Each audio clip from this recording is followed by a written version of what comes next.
Hey guys, just before we start today's episode, I just wanted to share something exciting with you.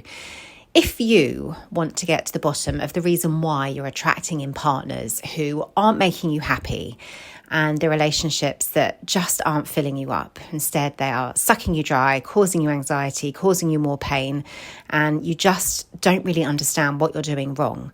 Or maybe you're finding it hard to attract partners at all and you're running through a bit of a dry spell and you don't want to be single anymore. Well, the solution you've been looking for is here. I am so excited to introduce you to the Love Block Breakthrough Session. This is a 90-minute session with me working together to uncover your limiting, unconscious beliefs that are blocking the love life you truly deserve. I have a very affordable opening offer at the moment. Please go to www.herloveupgrade.com/breakthrough. That's www.herloveupgrade.com/breakthrough to learn more and book in for your Love Block Breakthrough session today. It's time for you to put yourself first and to step into the life and love you truly want and deserve. Not sure where to even begin when it comes to finding a healthy, loving partner? Maybe a part of you thinks it's easier to just be single and avoid the anxiety and stress of a relationship altogether. But yet another part still dreams of having a gorgeous partner to dance through life with. If you want to attract a loving partner who is aligned with the best version of you and have the confidence to be that best version of you, then the universe has brought us together here now for a reason. Let's unlock your power to attract everything you truly deserve. Hi, I'm Remy, clinical hypnotherapist, NLP practitioner, EFT facilitator, certified life and success coach, and your dedicated love upgrade coach. I went from being a people-pleasing, codependent, anxious serial dater and marrier of the wrong men to being happily married with the warm, loving family and life I always dreamed of. It wasn't luck that got me here though. It was doing important internal work, and I'm here now to share everything I know with you so you can get what you want most too. It's time to update your entire mind, plug in and switch on your spiritual connection and start some real life magic happening. This is your time to put beautiful you first for a change. The outside world can wait. So hush those notifications and let's get down to some important work. So sometimes we meet somebody and we really fall so hard for them. And we find ourselves bending over backwards for them and doing everything they ask and bending and contorting ourselves in ways that just don't feel good, but yet we feel like somehow this is what we should be doing to win their love, even if it is just so out of alignment with our truth. And then eventually the relationship goes on and on. We get gaslit or we get cheated on, and somehow our inner knowing, our inner wisdom knows that this, although we might be getting some sort of something from the relationship, some sort of validation or to fulfill some sort of physical or need, this sort of love need that we have to be loved, someone telling us that we're lovable, someone being with us and giving us attention and making us feel not alone. Well, eventually that starts to feel more lonely than being single, right? And when we get to that place, we start looking up things like, what is wrong with this person? We start to hear, maybe we get advice from friends, or maybe we happen to catch something on the radio or on a TV show and it kind of resonates and rings a bell with us, and we see somebody else being abused in this way, because that's what it is. It's somebody treating us badly, and that's abuse, whether they are consciously abusing you or not. And we start thinking, you come across all sort of things online about toxic relationships and narcissists and whatnot. And then we start thinking, well, oh my God, I'm not being beaten up, or maybe you are. But even if it's not physical, even if it's not visceral, on some level, it is visceral and you can feel it. And these people are very, very good at protecting themselves. The people who are narcissists or have very strong narcissistic tendencies, what that means is that they have they place a high importance on their own needs and on themselves. And they have a terrible lack of empathy for others, which is a really dangerous combo. And what makes it worse is most of the time these people look really good because they place a very high emphasis on looks and appearances and material things. They want themselves to be or come across as perfect. So they might be very driven. They might drive fabulous cars. They might chat a very good chat. They might be the life of the party. You know, they seem like somebody who is worth getting the love of and the validation from that we need to fill this hole in ourselves that we feel that we're not good enough, that we're not normal, that we're somehow less than normal. And so it can be a very compelling drive to try and get one of these people to fall in love with you. Because if somebody's so wonderful and charismatic and capable and driven and good looking, all the things they might be, if somebody like that falls for you, well, what does that say about you? That rises you up too, right? And it helps convince you to step into this version of you that you really want to be, that you crave to be. But they're very good at making you think that you are the one in the wrong all the time. That by being hurt because they've done something that's completely unconscionable, like, if you talk to another guy and then they fly off the handle, that they can't trust you, that you're not the kind of person they want to be with. Or what's another example? Say, it could be the most, nothing, just you weren't there to do something for them when they needed you to do it, right? And they turn into a massive hoo-ha. Or you disagree with them on some level. Maybe you're not on the same page as them on something, and they're just not able to be criticised or have a healthy argument. They take everything personally because to them, being anything less than perfect and being with somebody who doesn't think they are perfect is just something they cannot cope with. And it really is a personality defect. And it all starts, it's a gestalt of things. It's a mix really of environmental factors, of the parent-child relationship, their own personality growing up, the family circumstances around them. There's a whole sort of heap of factors that come towards it. But unfortunately, because of the nature of the personality trait, they are usually very unable to be self-reflective or honest with themselves about their true nature. And that makes it absolutely impossible for them to change. And even if on some level they sort of see that you are hurting and they feel bad about it, they still will not be able to change. They might come out with sort of words for a while that make you feel better, or they might know very well how to keep you happy and perk you up for a bit and give you what they know you need, but it's not actually coming from a place of them being that person that can really sustainably give it to you. They're just very good at reading the room, at what people want to hear from them, but it's not actually who they are. Does that make sense?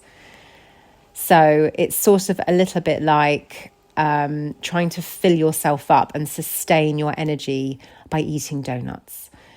You walk into a patisserie and they look so, beautiful on the shelf. They usually steal the show. They have the most wonderful colours on the top, delicious icing, fabulous flavours, incredible decor. And sitting on the shelf, they look more beautiful than anything else on the shelf. And you take a bite and they taste delicious. And you have a shoot of energy for a while. You feel fantastic and full, unless you eat too many, but that's another story. And then they plummet. You plummet. Eventually, if you keep eating donuts to give you energy, they will poison you. The actual stuff they're made of that makes them taste so good is poisonous. The sugar, the colouring, yuck, yuck, yuck. Everything your body doesn't need. It's not giving you the nourishment you truly need, right? And no matter how many bites you take of it or which donut you choose, no matter how beautiful it is or how much you think this one's going to be different, they're all going to be made from the same shit that isn't serving you. And the only way to heal it is to look within yourself at the reason why you keep feeling the need for donuts when you know that they're poisoning you. Instead of reaching for more nourishing, fulfilling food that you know is going to fill you up and give your body what it needs, and honour your highest and best needs for yourself. You know, if your whole physical body could talk, is it going to tell you that it wants a donut? No, it's not. It's going to tell you it wants high quality protein, high quality fats, and lots of fruits and vegetables and seeds, and good things, good food. So if the person you're with is not bringing you joy, but you feel like you need them, even if they are bringing you down and sucking joy out of your life, and if they are, which usually means all the time will mean that they are not acting in accordance with the 5 root factors of a healthy relationship, which are trust, friendship, respect, congruent values and beliefs, and attraction. There might be plenty of attraction, but you might not have much of the other 4, you'll find. And when that's the case, it means that we are choosing a relationship for ourselves based on need and fear, versus choosing a relationship that's based on love and joy. Somebody you can dance through life with, who you enjoy spending time with because you both rise together and they're your cheerleaders and they root for you and they make you feel great about yourself and they want to see you grow and flourish, just as you want to see them grow and flourish. It's sort of a beautiful, not intertwined, not codependent, but you both are each other's supporters, yet you're not leaning on each other. You know, you both are trying to get the other one to stand up strong on their own 2 feet and trust that you can dance through life together without having to be intertwined. Does that make sense? I hope it does, because that really is the key to having a healthy relationship. And then if you have this bit inside of you that thinks, yeah, but I just don't know if I can manage to feel loved without the love of another. Well, I invite you to look at that, because what that comes from is some sort of thing you've learned as a childhood. It's a limiting belief. I'm guessing that at some point when you were a child, you learned that you had to do something or be someone or not do something and not be yourself in order to be loved, in order to be accepted and to feel belonged, like you belonged in the family and that you could secure love. You had to be something you weren't, and that you weren't inherently lovable. And this is because when we're a child, we see things through a child's eyes. We don't know what we know now. And if we see a parent isn't smiling and we look at them and they don't smile back at us and they don't give us the attention that we need and they don't make us feel connected, no matter what their reason is for acting that way, and usually it's absolutely nothing to do with us whatsoever, it's usually because of something that's going on in their life, we take it to mean that we're not enough, that we're not lovable enough, and that somehow we have failed and we're not good enough to achieve this loving connection that we crave from them. Whereas now we know full well, if we were to separate ourselves from that situation and look back as an onlooker at ourselves as a sweet child, and then our parent who was having a hard day looking at us and not smiling, maybe even feeling irritated by our behaviour, which was obviously absolutely normal behaviour for a young child, but possibly not what they needed in that moment. And if you're a parent yourself, well, you'll know what I'm talking about, right? It's very, very hard sometimes to give a child everything you know they really want from you and probably need from you in a moment. And it's okay to not do that most of the time, some of the time. But when that happens most of the time, and that's when it's a problem, because the child starts really, and you can actually start to see it happening. And if you're an astute and switched on parent, you know that you can give your child the love and connection that they need and sort of apologise for not being there and being open and transparent that, hey, I was just going through a moment there and, you know, I was having a hard day. I hope you know it's nothing to do with you. I think you're wonderful. And can I play with you in a moment just when I'm finished doing this? I'm just processing something and then I'll be right with you, my love. Right? I don't know how many of your parents spoke to you that way back in the days when you were born. I was little in the 80s, and it certainly was not the way my parents spoke to me. And so when that happens as a child, there's just this, we don't even see it as an elephant in the room. We see it as, well, this is the status quo. I'm not right. And there's something not right with me because my parents aren't giving me the love I need. And so it must be me. Or one of my parents has left even. And maybe that's my fault. Or you take it to definitely be your fault because you think everything's about you as a child. We don't know anything else apart from ourselves when we're a child. We don't realise there's a whole world out there and other things going on. We only know our small little bubble around us. And it always revolves around us. So the point is that when we grow up, we, believe it or not, hold on to these beliefs unless we wake up to them and we realise that they're no longer serving us. And then we do the work to become consciously aware of these unconscious, blocking, limiting beliefs we have about ourselves that translate into people-pleasing, into covering up our truths, living out of alignment. You know, it has a massive effect. Think of how many people you know, if not yourself as well, who perhaps even, and this is a hard one to admit, if you're in a career because of what you think a parent wanted you to do or somebody outside of yourself wanted you to do versus something that you are doing because you really enjoy doing it, right? Even if you're stuck in a career now that doesn't really serve you anymore and you thought it once did, it can be very hard to sort of think, oh, okay, well, I don't even know if this is making me happy anymore. I'm going to change it. So even that means we're put out of alignment. Something as, as it seems unemotional and like it's not related to how could it be related to our childhood self, our careers? But it is. All these things are because we're all basically looking for love and acceptance, just like we were as a child.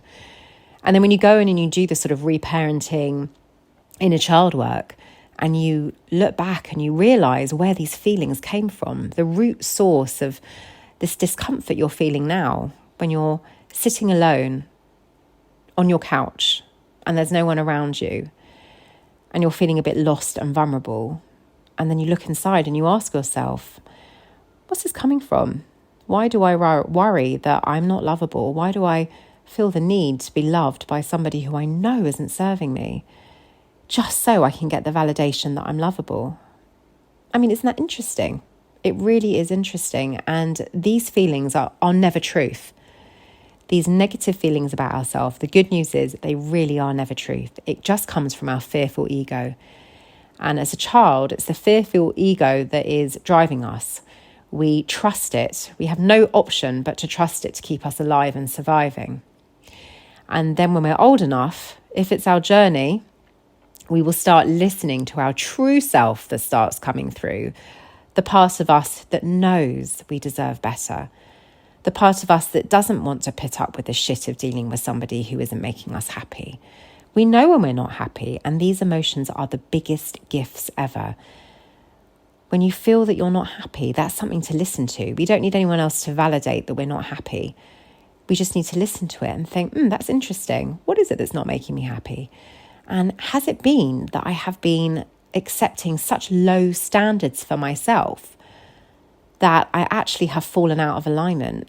And now my own inner emotional navigation system is trying to tell me that I've stepped out of alignment. Isn't that wonderful? What a gift. So rather than beating ourselves up for choosing a partner who isn't serving us, we can look at it with interest. We can look at every ex-relationship and current relationship with interest. What's this telling me about myself?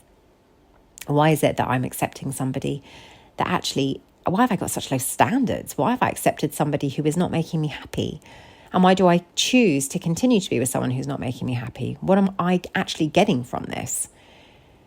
And there will be something, and it will probably all fall back down to this validation piece, this somebody letting me feel that I am lovable, that I am worthy. So once you've realised that you're with somebody who's not making you happy, whether they're a narcissist or anything else, and even though you've seen glimmers of what you think is a wonderful part of them that you think that if you fix them or you do something in some way, it's going to make them more of that more of the time. Well, no, that's not going to work. The only person who can fix themselves, and fix is an interesting word because, I mean, they're not broken. It's just that this is, they're holding on to a set of beliefs and personality traits that are serving some sort of purpose that they require. And is it up to you to help them come to terms with that and to help them through it? Absolutely not. They need to wake up to it themselves. You will always end up the bad person in their books. You will always end up the one that's at the hand of their abuse. If you try and force change upon them, it's not going to work and it's going to backfire. So don't even bother. What you need to be doing in this situation, as hard as it may seem, is to be seeing this whole relationship as a blessing, learning from it, and then walking away, sending them love without holding on to any anger or any bitterness about them at all, because they're on their own journey and they are doing the best they can as well. Don't get me wrong, it's not good enough for you at all, but they are in their own hell. They've made their own hell and they are doing the best they can, and it's up to them to do better or to seek the help that they probably need, but only up to them to find it and to be honest with themselves and realise that they need help in the first place. But that is not your journey. That is not your burden. The only thing we can control is ourselves. We have full control over ourselves when we choose to. When we choose to step up and we have we feel the fear and we do it anyway. We have to be strong and we have to be brave and we have to look at parts of ourselves that feel very uncomfortable at first to look at, but that is where the gold lies. And when you go back and you look at the reason for all these, for the lack of self-love that we have, it's simply a limiting belief we're holding on to that we need to do something or be something in order to be lovable. But that's not true. It's never been true. We are inherently lovable and we're miracles for being here.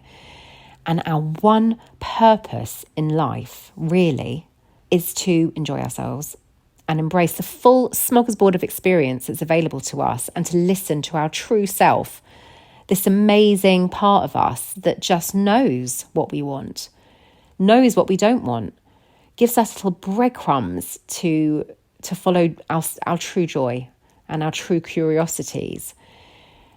And then we get in our own way with our fearful ego. We start listening to our ego and letting the stories of fear and all these limiting beliefs we have about ourselves get in the way of actually following that, which never leads us to happiness, leads us into these crappy relationships. So the question is, what is it that's making you want to stay?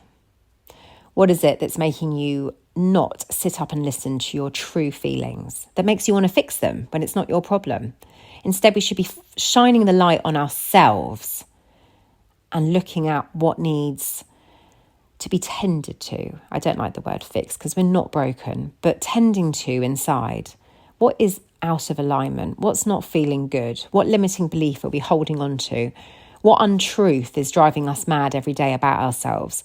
What is this fearful ego inner voice telling us every day? This inner judge, this critic that's driving us insane and telling us really negative things about ourselves. We can listen. The best thing you can do for it is to treat it like it's some sort of grumpy neighbour.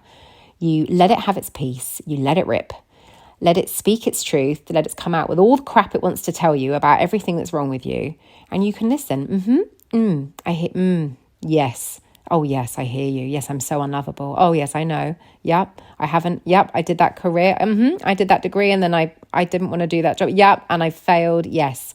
And that person doesn't like me. Yep. I hear you. I know. Yep. All these awful things it's going to tell you about you, right? And you just let it go. That's so interesting. How wonderful. Yes, I hear you. Okay. But then there's another truth, isn't there? There's a truth that you are the you of yous. Not everyone has to like you. They can have it. Nobody will like everybody, right? Lots of people hate Taylor Swift. None of them really know her, but a lot of people don't like her music, and that's fine. Many people do, and that's fine, right? Not everyone has to like everyone. It's not our job to make everyone like us. It's just our job to be ourselves and shine our true, authentic light on the world. And then just watch what happens. Watch how the universe just comes and meets us, right? This higher power, whatever it is out there, whatever it is that holds us all together and created us in the first place, whatever divine order there is going on, some sort of mysterious higher wisdom, whatever you want to call it, it is there. And it comes to meet you and make magic happen. And you just watch the gifts that fall in your lap when you live in alignment. Seriously, when you take that amazing step of walking away from what is not serving you to make space in your life for better, to hold that space for yourself that you want better, that courageous, amazing, magical mindset, you watch what happens. You'll get gifts land in your laps. You'll get green lights everywhere. Wonderful things will start happening that you never could have picked. You'll be surprised and delighted in the most incredible ways, and you won't even know where it came from. And that is where the magic of life lies. So, can you fix a narcissist? Absolutely not. And you know what? That is completely okay. Because what you do have control over is wonderful, amazing you. Thanks for being here listening to this today. I hope it brings you closer to the love and life you're truly meant for, loving soul. If you know anybody who you think might need to hear these words, please feel free to share it with them. And if you have any questions of your own or any relationship issues or trouble that you're having with your own love life, drop me an email, remy@herloveupgrade.com, or visit www.herloveupgrade.com for more contact options. Before I go, if you like listening to today's episode or you got something from it or it filled you up in any way whatsoever, I would be so grateful if you could leave a review. Not only does it light me up from the inside, but it also helps the algorithms to send my podcast to more people so that they get to hear the words they need to hear and get some solid, good advice that I know is hard to come by in today's world sometimes. Sending you love until next time. Take care. You should be so proud of this courageous, incredible journey you are on. And I'm so happy to be here supporting you to say goodbye to toxic relationships and claim the wonderful life and love you truly deserve. If you have a friend who you think needs to hear today's episode too, why not spread the love and share it with them? Sending you so much love in abundance. Until next time.